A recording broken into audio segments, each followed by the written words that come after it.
Hi everyone and welcome to a new episode. In today's video we're going to explore the Canon R8 and this is one of two comparisons. The second one will be a head-to-head with the R7 APS-C camera and I'll make sure to drop the link to the second video in the description once it's ready. I've considered other cameras to compare with the R8, but I think the R6 and R7 are the most interesting ones within the Canon EOS R system. I'll touch briefly on the RP and R6 Mark II differences at the end of this video, but a full comparison with those two is not necessary because most of it can be summarized in a few minutes. However, the original R6 deserves a more in-depth comparison because it's technically a higher-end camera, even though it's older. Plus, its price can be quite competitive with the R8, especially when looking at second-hand options. Before we get started, I would like to make a small announcement. If you're interested, you can subscribe to my newsletter, which is sent out approximately once a week. In the newsletter, I share various insights and feedback about my work as a camera tester. For instance, I might provide quick opinions about gear I've had the chance to use, but I didn't have time to review in depth. I could also discuss software or other types of gear I use for this channel or anything related to photography, really. So it's meant to complement my reviews here on YouTube as well as the articles on my website. You can find the link in the description where you can subscribe on my website, mirrorlesscomparison.com. So without further ado, let's dive in.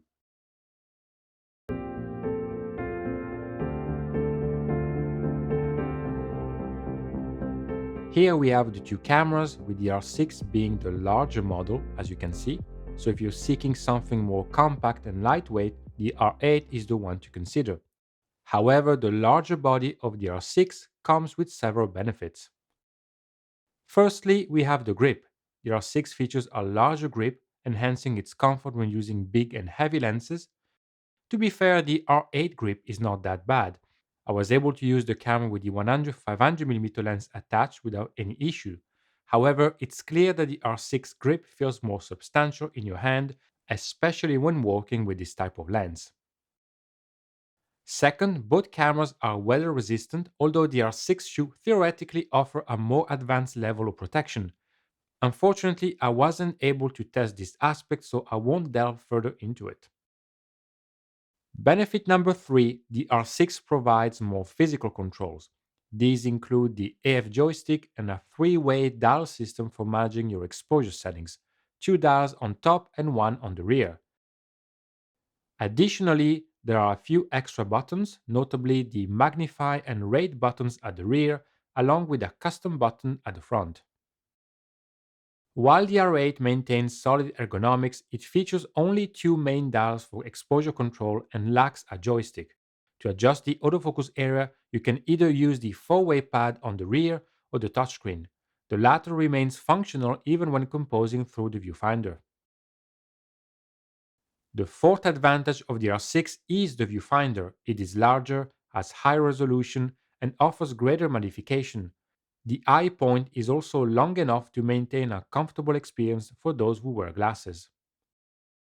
Unfortunately, the R8's viewfinder doesn't meet the same high standard. While it does share the same 120Hz fast refresh rate, it is noticeably smaller. This disparity becomes evident when you switch back and forth between the two cameras. If, like me, you wear glasses, you'll find that you really have to press against the eye cap on the R8 to achieve an acceptable view of the entire frame. Now, moving on to the fifth benefit, the R6 has two SD card slots. Both are UHS 2 compatible and have their dedicated compartment on the side of the camera. This setup allows you to back up your photos on the second card or separate different types of files, for instance, RAW files on one card and JPEGs on the other. Additionally, you have the option to simultaneously record video on both cards. On the other hand, the R8 features only one slot, which is UHS 2 compatible, and the card must be inserted into the battery compartment located at the bottom of the camera. The sixth advantage of the R6 lies in its larger and more powerful battery, the LPE6, in contrast to the R8's smaller LPE17.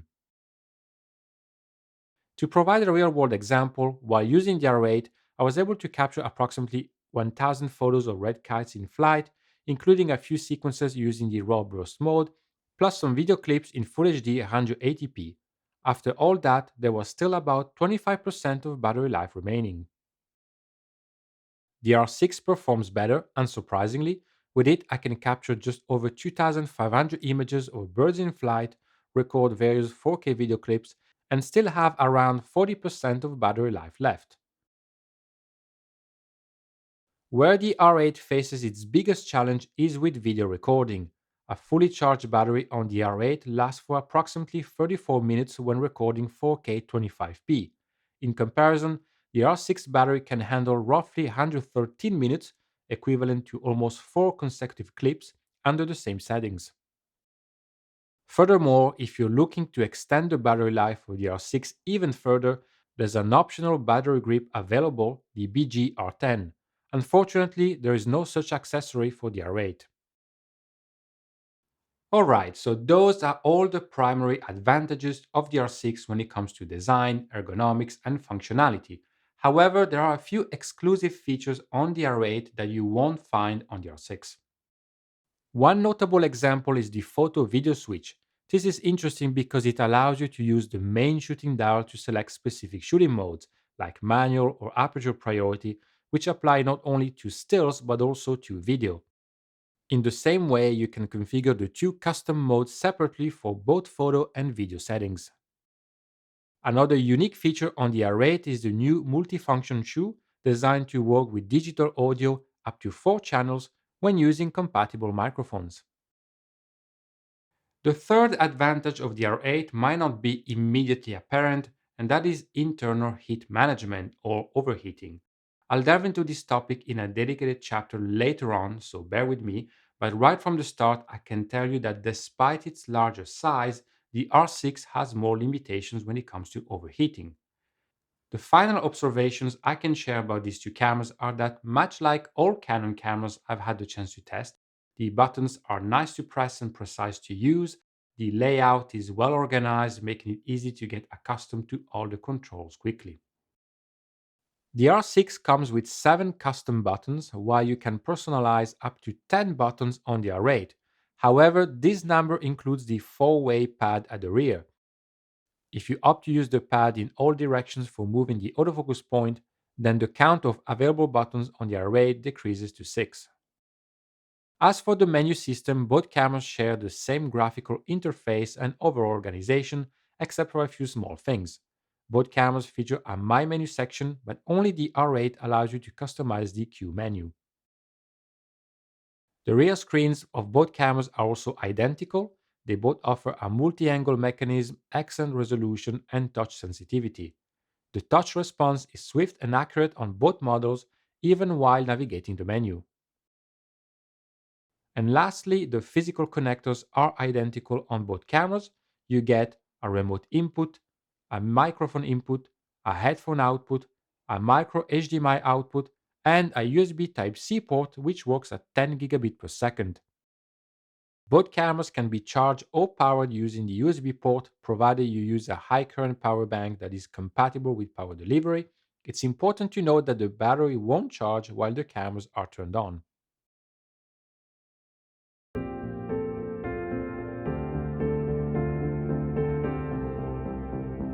Both the Canon R6 and R8 are equipped with a full-frame sensor featuring a low-pass filter. The R6 has 20.1 megapixels, while the R8 comes with a higher pixel count of 24.2 megapixels. Both cameras share the same image processor, the Digic 10. The additional 4 megapixel in the R8 doesn't translate into a significant difference in sharpness or fine detail rendering compared to the R6, as you can observe in this example.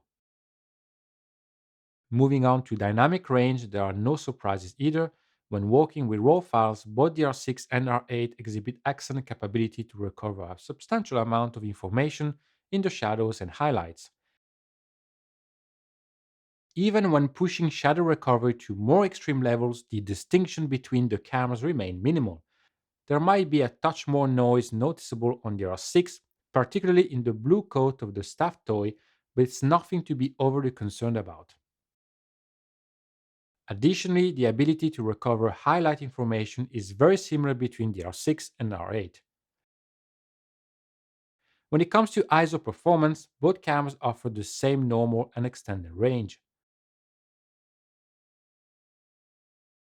The R6 and R8 exhibit a similar level of noise and handle high ISO sensitivities really well by today's standards. Noise remains well controlled up to 3200 ISO. As the level is increased, noise becomes more perceptible, yet even at 12800 ISO, images are perfectly usable. Up to 25600 ISO, the picture quality remains decent, and 51200 ISO can be deemed acceptable in situations where there are limited alternatives.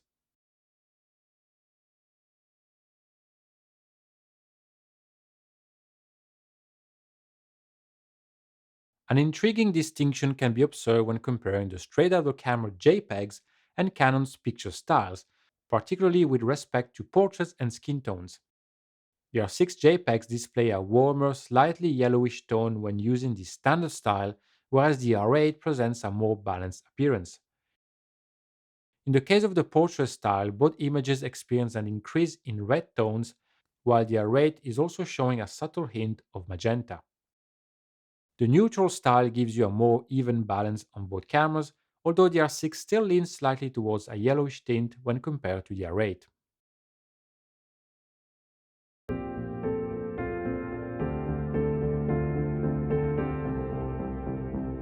These two cameras incorporate some of Canon's finest autofocus technology, beginning with the dual-pixel CMOS AF2 system.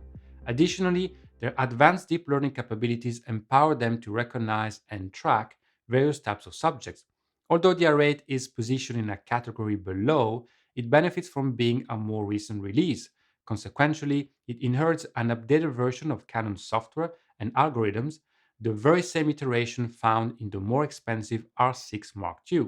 This means the R8 has a superior capability for recognizing human subjects compared to the original R6. It can detect more species of animals and a wider range of vehicles. Additionally, an auto setting is available so that you don't need to manually select the subject type. Another subtle distinction lies in the R8's capability to activate subject detection with any autofocus area. This means that regardless of whether you select one point, zone, or the entire AF area, subject detection and tracking are always at your disposal. On the other hand, the R6 has a slightly different approach.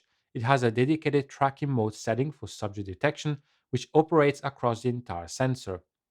If you wish to work within a smaller autofocus area, subject detection becomes unavailable. This difference isn't particularly concerning, it's just that the R8 provides a touch more flexibility within its autofocus settings.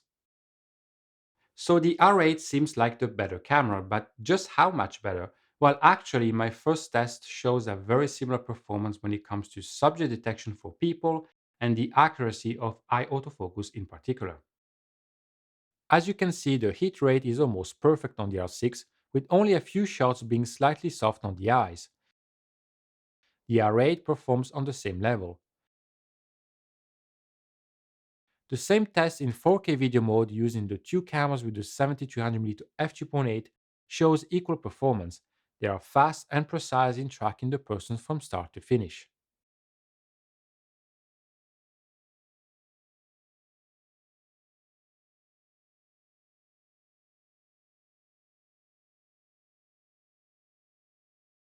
Now let's move on to my low light test. On paper, both cameras have the same rating, which is minus 6.5 stops at f1.2.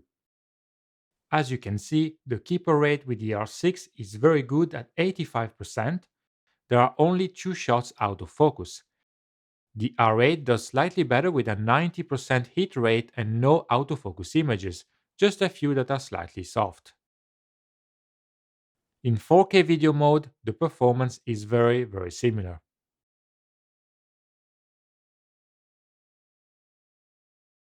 For the first time, I used the Canon RF 7200mm f2.8 for these two tests. In all previous occasions, I had the RF 85mm f2 macro simply because I own one. Now, of course, these are two very different lenses. One is an expensive professional L zoom and the other is an affordable prime. So I'm comparing apples to oranges here. But the reason I'm mentioning all this is that some of you have criticized me in the past for not using an L lens and using instead the 85mm f2, which has a bit of a bad reputation when it comes to autofocus speed. So now is our chance to see just how much of a difference there is. In the case of the R6, there's a 9% increase in the keeper rate with good light conditions. The previous results with the prime lens always hovered around 85%. With the R8 and the 85mm prime, the score is 89%, so it performed a bit better, with a difference of 7% compared to the telephoto zoom. And really, one of the main differences is that with the 85mm f2, I got a few shots that are clearly out of focus, whereas with the 70-200mm, there were only images that were slightly soft, meaning the focus on the eye was a bit off. In low light, the improvement in performance is more significant for the R6. With the 85mm prime, it was around 70%, with more photos lacking focus accuracy. With the R8, however, the performance is closer with the two lenses, only separated by 5%.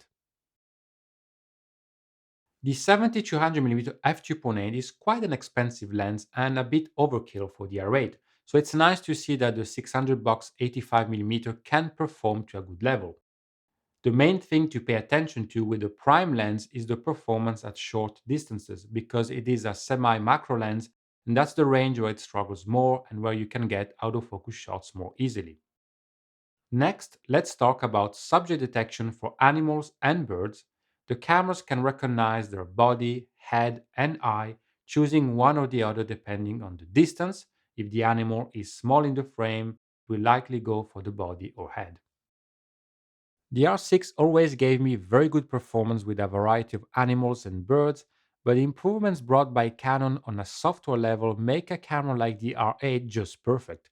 Even with small birds in the frame, the R8 detects them right away, and the tracking on the head or eye is so precise that it makes the whole experience effortless.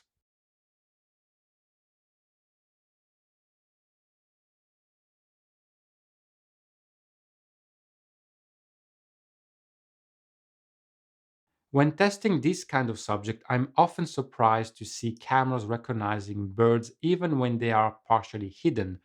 It's not always perfect, of course. You can get misfocused shots if there are too many elements in the way or if the background is too distracting. But I have to say that the R8 took the challenge to another level with this example you're seeing right now. It only took the camera a few wrong frames at the beginning of the sequence to correct the focus and keep the eye of the bird perfectly sharp.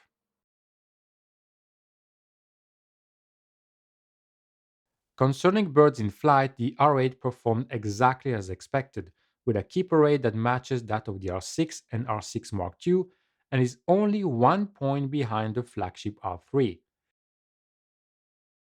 These cameras focus really fast, always understand where the subject is, even with a busy background, and they rarely fail.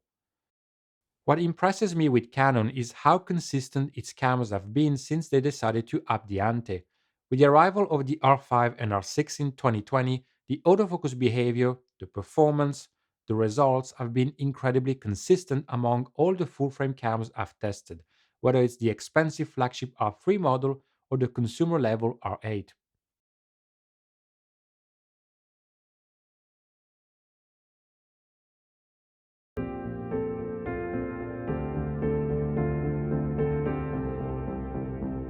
The R6 has a maximum shutter speed of 1/8000 of a second regardless of the shutter mode you select. The R8 is slower with the mechanical shutter but faster with the electronic shutter. Now, when I say mechanical shutter for the R8, I should clarify that it actually uses an electronic first curtain shutter, or EFCS for short. The R8 doesn't employ a complete mechanical movement when taking photos. This technology isn't exclusive to the R8 by any means and isn't a recent innovation either. The FCS have been around for quite some time and there have been other cameras that solely utilize this mechanism. However, I've noticed that sometimes people express concerns about this, so let me provide an explanation of how the electronic first curtain shutter works and whether there's any need for concern. In this sequence, you can observe the full mechanical shutter mechanism in action. The first mechanical curtain goes up to cover the sensor and then goes down immediately to uncover the sensor and start the exposure. The second curtain covers the sensor when the exposure ends. In contrast with the R8, the start of the exposure is not visible because it occurs electronically. What you see is just one curtain closing when the exposure ends. This is the electronic first curtain shutter because it uses only a single physical curtain at the end. And the limitations that can arise from this are due to the fact that it takes time to read off the whole sensor electronically at the beginning of the exposure. Just to clarify, the R6 offers a full mechanical shutter as well as the electronic first curtain shutter and the full electronic shutter. Basically, all three options are there. So why am I taking the time to discuss this? It's because not having a full mechanical shutter on the R8 can introduce a few limitations. Now, you might never actually notice this limitation or be bothered by them, but for the sake of clarity, let me show you one example. When you capture a photo using a large aperture lens with a fast shutter speed, the bokeh can be affected by the electronic first curtain shutter. Take a look at these two images. One is taken at 1/500 of a second and the other at 1/4000 of a second.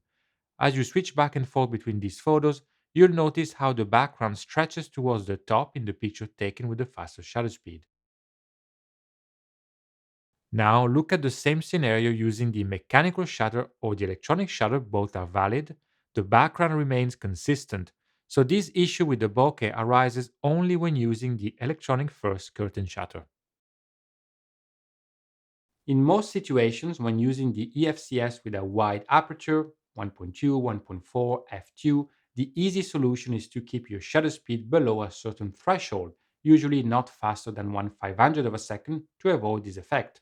If you require faster shutter speed on the R8, switching to the electronic shutter will solve the problem.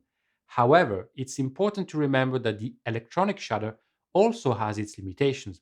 For instance, quick panning movements can lead to distortion, and banding can spoil images when artificial light sources are involved. Take a look at this example shot with the R8 at a live performance. I tried the electronic shutter for a few shots, and you can clearly see the darker horizontal lines. That's banding.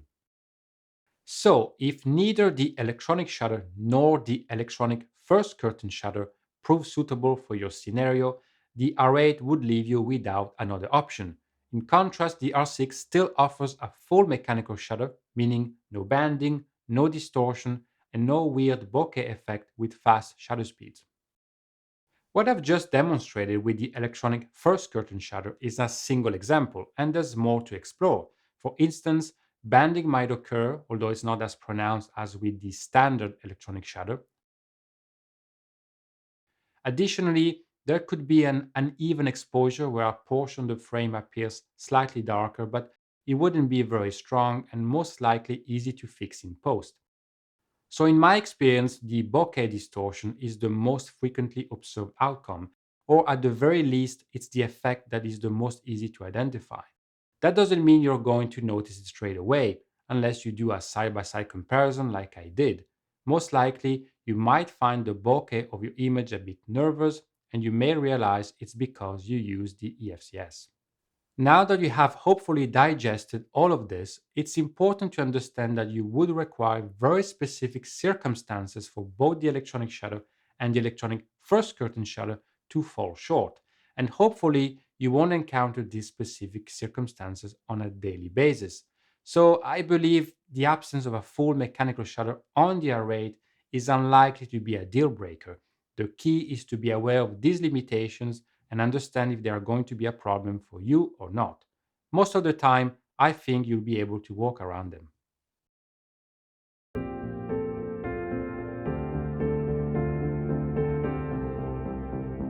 The R6 can work up to 12 frames per second with the mechanical shutter and 20 frames per second with the electronic shutter.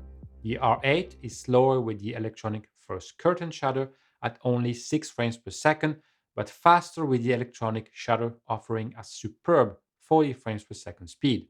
Also, note that you can select other speeds such as 20 frames per second and 5 frames per second when using the electronic shutter on the R8. On the R6, it's always 20 frames per second with the electronic shutter, regardless of the continuous shooting setting you select. The R8 has a faster sensor readout and shows less distortion when using the electronic shutter. When it comes to buffer performance, the R6 delivers better results. It can shoot at 20 frames per second for 13 seconds, so that is 260 raw files, before slowing down. With JPEGs, it can continue for more than 30 seconds. The R8 can handle 2 seconds at 40 frames per second with RAW and 4 seconds with JPEGs, which is decent all things considered. The buffer improves at 20 frames per second, but it doesn't match the R6 performance. Another thing about the R8 is that at 40 frames per second, it makes long pauses of 6 or 7 seconds before starting to shoot again for a short amount of time and at a reduced speed. The R8 also includes a special continuous shooting function called RAW burst mode, which is not available on the R6. The RAW burst mode works at 30 frames per second with the electronic shutter and gives you the option to capture 15 frames before fully pressing the shutter button when you enable the pre-shooting setting. This is very useful to capture action that is difficult to anticipate. Such a feature has been around on other cameras for longer, with Olympus's Pro Capture being the most famous example. An unexpected advantage of the raw burst mode is that it holds continuous shooting at full speed for longer. The duration is not consistent. Sometimes you'll get 4 or 5 seconds, other times you may be able to shoot for longer. The best performance I managed to get was 9 seconds. Then it pauses for 3 seconds before delivering another burst, which is shorter but still at the full speed of 30 frames per second. However, there are a few annoyances. First, the camera saves all the images in one single RAW file rather than saving each frame individually. That special file can only be opened by the Canon software, and you can only extract one image at a time. There is no batch export. Alternatively, you can save single frames in camera, but only one by one once again. Secondly, many of my images display a strange artifact that resembles banding when magnified at 100%. When I compare them to previous shots taken with the R7 and R6 Mark II, this artifact is more pronounced in the images from the R8. It's possible that this issue could be related to software. If that is the case, hopefully Canon might be able to address it with a firmware update.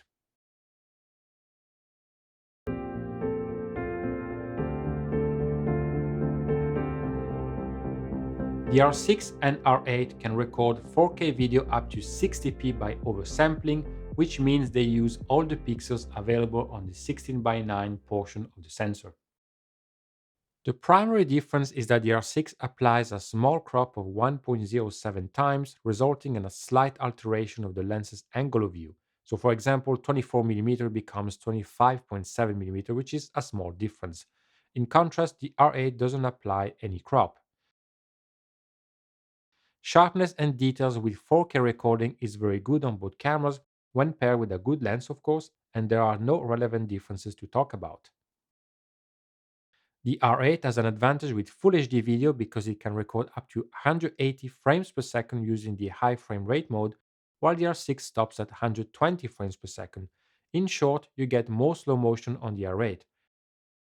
For those looking to capture more color information or perform color grading in post, both cameras offer HDR-PQ and Canon Log 3 profiles. These work in 10-bit 422 internally, so the footage can be saved on the SD card. The dynamic range capabilities are the same for both cameras. The R6 has an additional profile, C-Log, which starts from ISO 400 rather than 800, but produces darker shadows. The standard ISO range for video is 2 stops smaller than the photo mode for each camera, spanning from 100 to 25,600 ISO. The quality and amount of noise produced are very similar between the two models.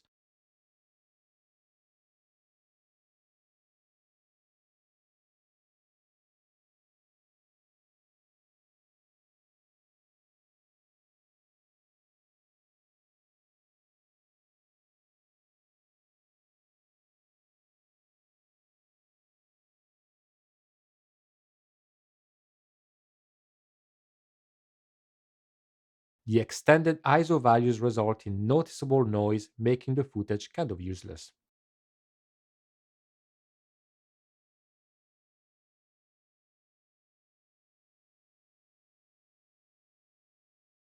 Like with still photos, the R8 has a faster sensor readout, leading to less rolling shutter when panning, especially with quick movements.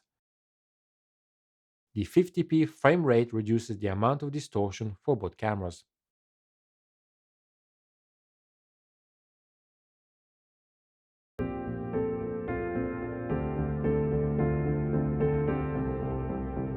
Here we have one major difference between these two products. The R6 features in-body 5-axis stabilization with a maximum compensation of 8 stops, although that can decrease to 7 or even 6.5 stops depending on the lens used. Most Canon RF lenses have optical stabilization and are combined with the 5-axis on the sensor to improve the performance. I've been very impressed with the R6 since its release. It was Canon's first 5-axis stabilization camera. I can take handheld images with a shutter speed of 2 seconds, as you can see in this example.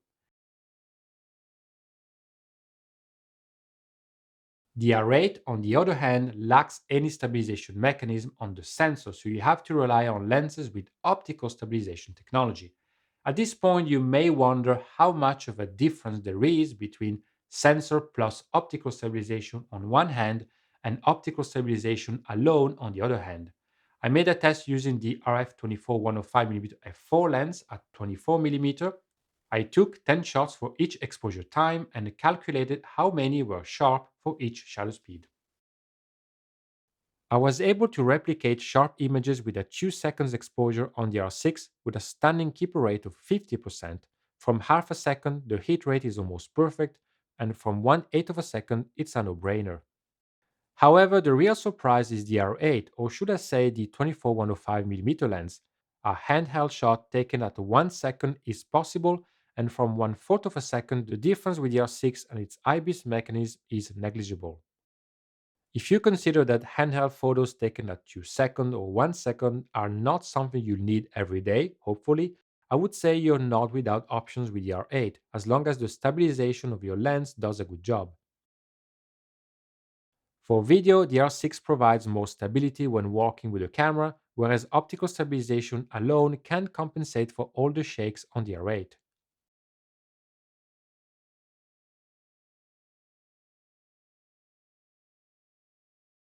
For static shots, however, the difference is less visible, at least with the lens I use, which is the 7200mm f2.8.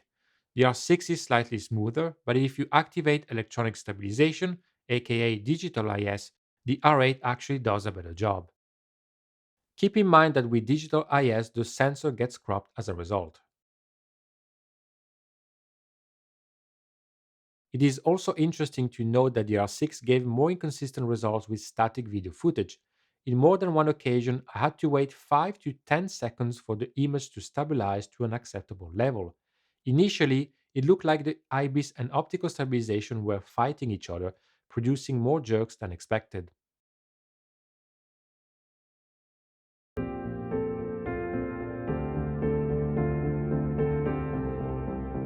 Previously, I hinted at an interesting aspect.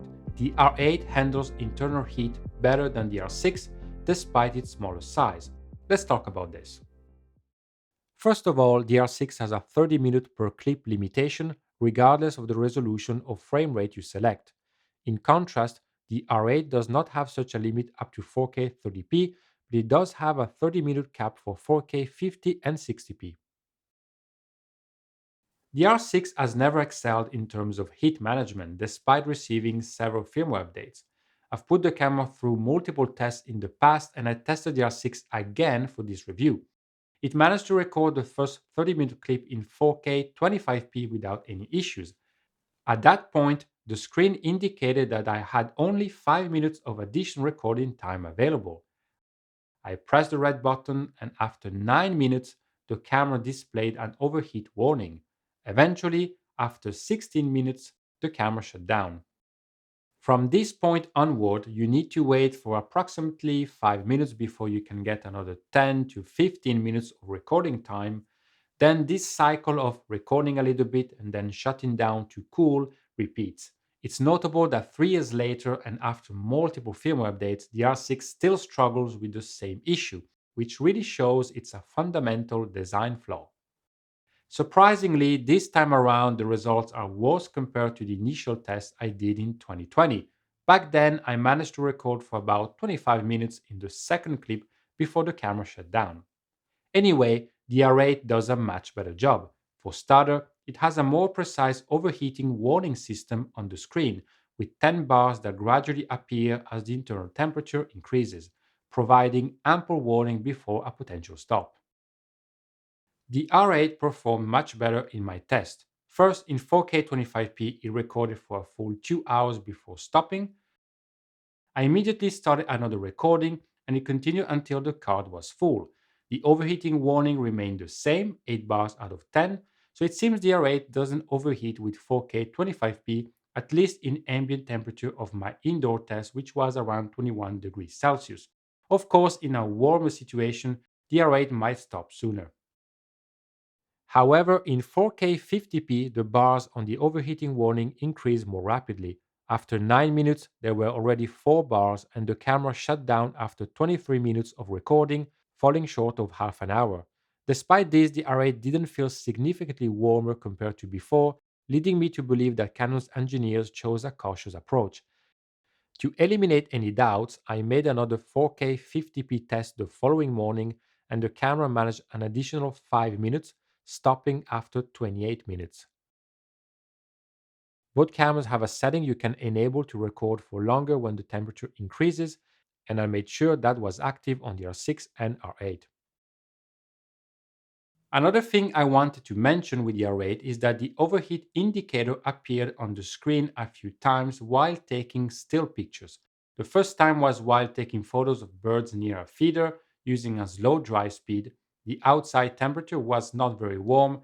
Our summer here in Wales has been quite cold and rainy so far. And what's interesting is that later on, when taking pictures of red kites at 40 frames per second and then using the raw burst mode, two settings that can definitely stress the camera more, the overheat indicator didn't show up at all. The second time it happened was in the evening while taking pictures of a band on stage. Again, not a very warm situation that could make the camera struggle. Now, in both cases, the indicator appeared, but the bars didn't go up much, maybe one or two at the most, so the camera never got close to overheat. I wonder if it's a software glitch or maybe the indicator has been designed to appear a bit too soon. Anyway, I thought I would mention it in case some of you have more feedback to share about this.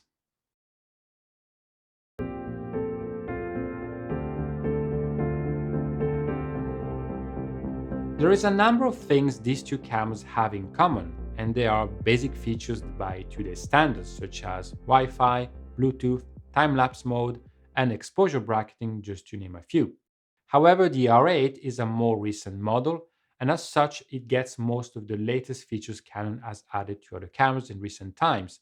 It has things like the dual pixel RAW, which allows you to make small adjustments to the focus point and the bokeh in post.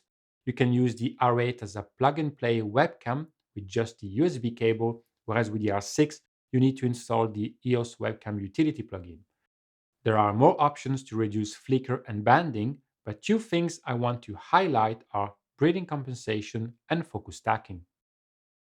So, with many photographic lenses, when you go from the minimum to the maximum focus distance, you have a breathing effect, which is this small zoom back and forth that you can see right now.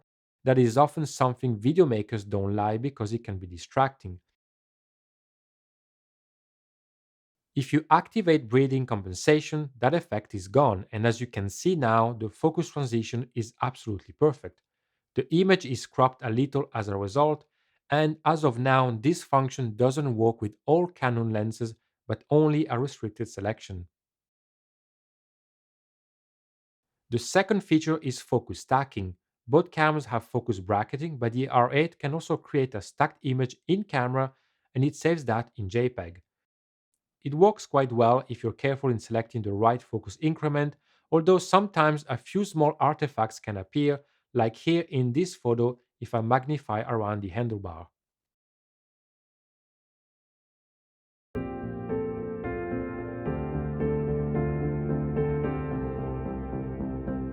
The R6 is more expensive to buy brand new, but depending on where you live, the difference is not huge.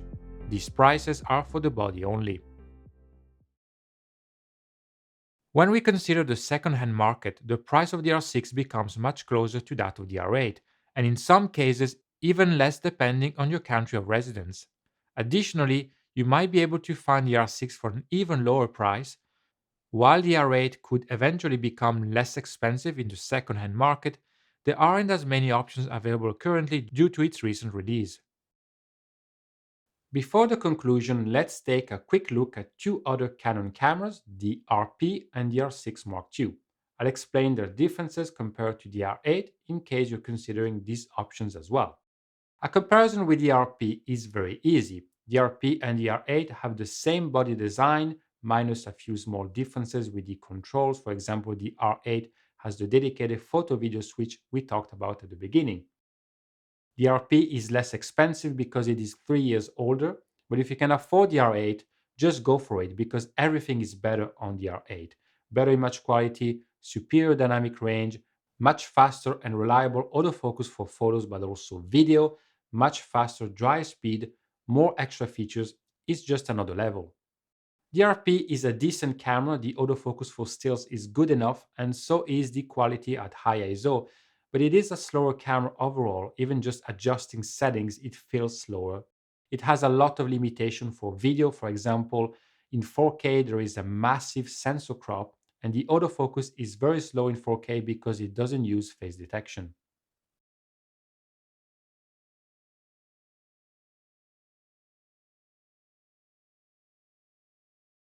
With the R8 and R6 Mark II, the main difference is the body design, just like with the original R6. The R6 Mark II is bigger, has a larger grip, two SD cards, larger battery, better viewfinder, an autofocus joystick, etc. etc. It also has better buffer, a full mechanical shutter, and a faster drive speed with the mechanical shutter.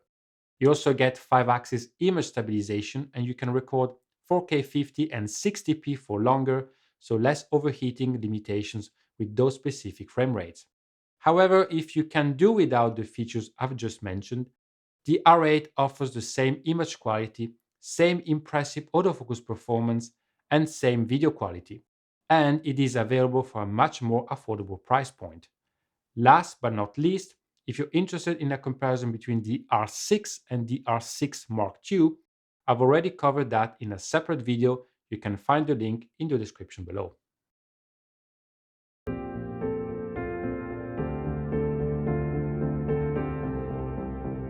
Alright, it's time to wrap up my review and provide a quick summary for those of you who skipped ahead to the conclusion. The R6 offers enhanced ergonomics and a more professional body, having features like an autofocus joystick, a larger viewfinder, two cards, and a larger battery. Despite being 3 years old now, ongoing firmware updates have kept it competitive, and its image quality and autofocus performance, which have been impressive since the beginning, continue to excel even today. Furthermore, the R6 has a solid drive speed, remarkable buffer memory, and 5-axis image stabilization. The latter helps you in capturing sharp photos at shutter speed of 1 or even 2 seconds, while also contributing to smoother video footage when walking. The primary limitation of the R6 lies in its video capabilities, mainly due to its ongoing issues with overheating. On the other hand, the R8, while sporting a smaller body, performs much better when it comes to 4K 25p recording.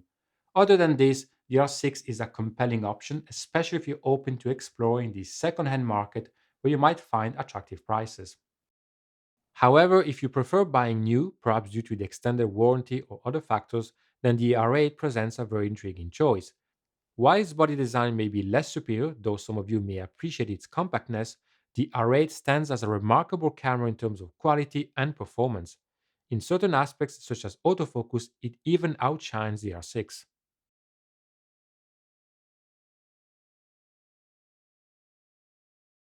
Alright, that concludes my video.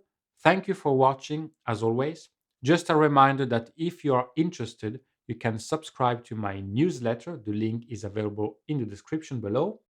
Feel free to leave your questions and comments below as well. I really appreciate the engagement from those of you who contribute to my channel on a regular basis.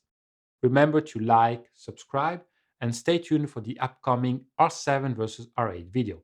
Until next time, goodbye.